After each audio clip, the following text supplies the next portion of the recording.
आध्यात्मिक और पौराणिक विषय भिडियो देखा आपण मैंने आम चैनल को लाइक और सब्सक्राइब करंतु।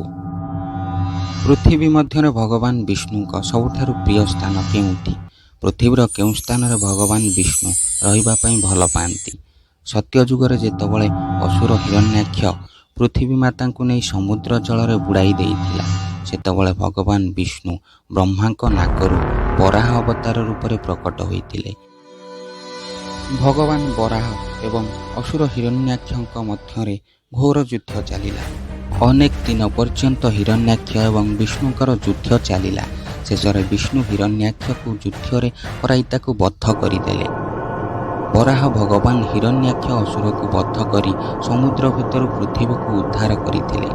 वराह रूपी भगवान विष्णु युद्ध रे क्लांत हो जाई पृथ्वी पृष्ठ नीलगिरी नामक स्थान रे एक बटवृक्ष मूले वास करथिले, जहाँ एबे श्रीक्षेत्र नाम परिचित।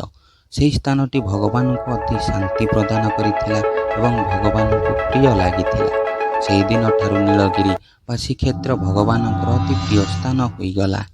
अन्य एक कारण हेउछि सृष्टिर आरंभ एवं प्रलयर सृष्टि ही भगवान विष्णु एही ठारू आरंभ करिथांती। सेथिपई श्रीक्षेत्र बा नीलगिरी विष्णुकर अति प्रिय स्थान अटे। ऋषि मार्कंडेय प्रलय समय तपस्यारत थिले।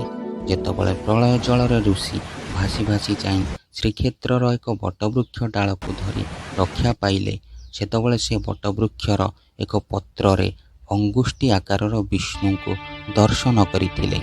सेही अंगुष्ठी आकारर विष्णु को पाटी भितर मार्कंडेय ऋषि सारा ब्रह्मांडर दर्शन करथिले एवं आश्चर्य हो जाइथिले। नीलगिरी वा श्रीक्षेत्रर से बटवृक्ष भगवान विष्णु प्रलय एवं सृष्टिर आरंभ मध्य करिथांती। प्रलय जल संसारर सबु स्थान को बुड़ाई देई थाए, किंतु श्रीक्षेत्रर से बटवृक्ष को बुड़ाई पारे नाही। बटवृक्ष को जेते प्रलय जल छुई छुई जाऊ थाए तार शाखा सेते ऊपर को बढ़ी बढ़ी जाऊ थाए। श्रीक्षेत्र रे प्रलय और सृष्टिर आरंभ एक केन्द्रबिंदु होइथिबारु श्रीक्षेत्र विष्णुकर सबुठारु प्रिय होइथाए आउ सेठारे सर्वदा विष्णुकर वास होइथाए।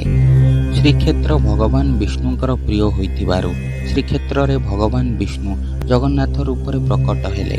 श्रीक्षेत्र रे गुप्तरे हरिभक्त माने जन्म नेई थांती। जेउठारे भक्त मानकर वास होइथाए सेठारे सर्वदा महाप्रभु जगन्नाथंकर वास होइथाए। काहींकिना भगवान तो भक्त वत्सल होइथांती ना।